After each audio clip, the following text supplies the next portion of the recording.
আমাদের শরীর সুস্থ থাকুক, আমাদের রিজিক না কমে বরং বৃদ্ধি পাক। কিন্তু কিভাবে আমাদের শরীর সুস্থ থাকবে তা আমরা অনেকেই জানি না। কি করলে আমাদের রিজিক বৃদ্ধি পাবে সে ব্যাপারেও আমাদের খুব একটা ধারণা নেই বললেই চলে।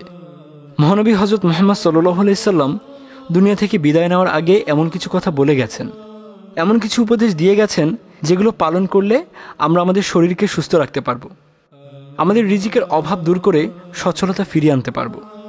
উম্মতের উদ্দেশ্যে প্রিয় নবী সাল্লাল্লাহু আলাইহি সাল্লামের এমনই কিছু অতি মূল্যবান পরামর্শ সম্পর্কে জানব আজ।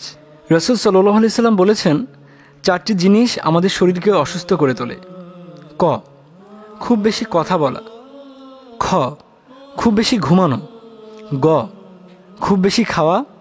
ঘ, অন্যান্য লোকের সাথে অতিরিক্ত আলাপচারিতা করা। রাসূল সাল্লাল্লাহু আলাইহি সাল্লাম বলেন, এমন 4টি জিনিস আছে যা শরীরকে ধ্বংস করে। ক, দুশ্চিন্তা। খ, বিষণ্ণতা। গ, ক্ষুধা। ঘ, বেশি রাত করে ঘুমানো।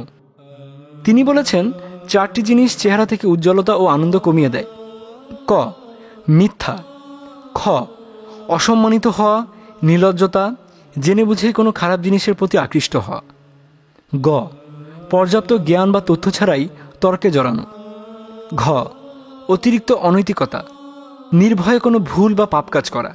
তবে চেহারার উজ্জ্বলতা এবং আনন্দ বাড়ায় এমন 4টি উপায়ও নবী করিম সাল্লাল্লাহু আলাইহি সাল্লাম আমাদের জানিয়ে গেছেন। ক, তাকওয়া। খ, আনুগত্য। গ, উদারতা। ঘ, অন্যকে না চাইতেই সাহায্য করা। রিজিক নিয়ে আমাদের দুশ্চিন্তার শেষ নেই। রাসূল সাল্লাল্লাহু আলাইহি সাল্লাম এমন 4টি জিনিস আমাদের বলে দিয়েছেন যা রিজিক কমিয়ে দেয়। ক, সকালে ঘুমানো অর্থাৎ সূর্যোদয়ের সময় ঘুমানো। খ, নামাজ না পড়া বা নামাজে অনিয়মিত হওয়া। গ, অলসতা। ঘ, প্রতারণা করা। রিজিক কমে যাওয়ার কারণ বর্ণনার পাশাপাশি তিনি এমন 4টি বিষয় সম্পর্কে আমাদের জানিয়ে দিয়েছেন যার মাধ্যমে আমরা সহজেই আমাদের রিজিক বাড়াতে পারি। ক, প্রার্থনা করা। খ, অতিরিক্ত ইস্তেগফার করা। গ, নিয়মিত সদকা দেওয়া। ঘ, এবং জিকির করা। মহানবী সাল্লাল্লাহু আলাইহি ওয়াসাল্লাম কুরআন এবং হাদিসের বাণীগুলো মানুষের কাছে পৌঁছে দিতে বলেছেন।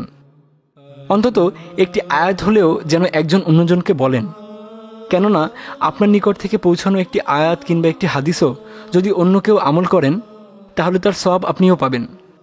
এমনকি এমন কল্যাণকর জ্ঞানের সওয়াব আপনার মৃত্যুর পরও আপনার কবরে পৌঁছাতে থাকবে। মহানবী সাল্লাল্লাহু আলাইহি সাল্লাম বলেছেন, যখন কোনো আদম সন্তানের মৃত্যু হয় তার সব ভালো কাজ বন্ধ হয়ে যায়, কিন্তু 3টি জিনিস তখনও চলমান থাকে, আর তা হলো 1, সাদাকাতুল জারিয়া। 2, যে বিদ্যা দ্বারা উপকার পাওয়া যায়। এবং 3, সৎ সন্তান যে তার জন্য দোয়া করে। সহিহ মুসলিম 1631। সুতরাং আমাদের উচিত রাসূল সাল্লাল্লাহু আলাইহি সাল্লামের কথার উপর নিজে আমল করার পাশাপাশি অন্যকে আমল করতে উৎসাহিত করা এবং অত্যন্ত একটি আয়াত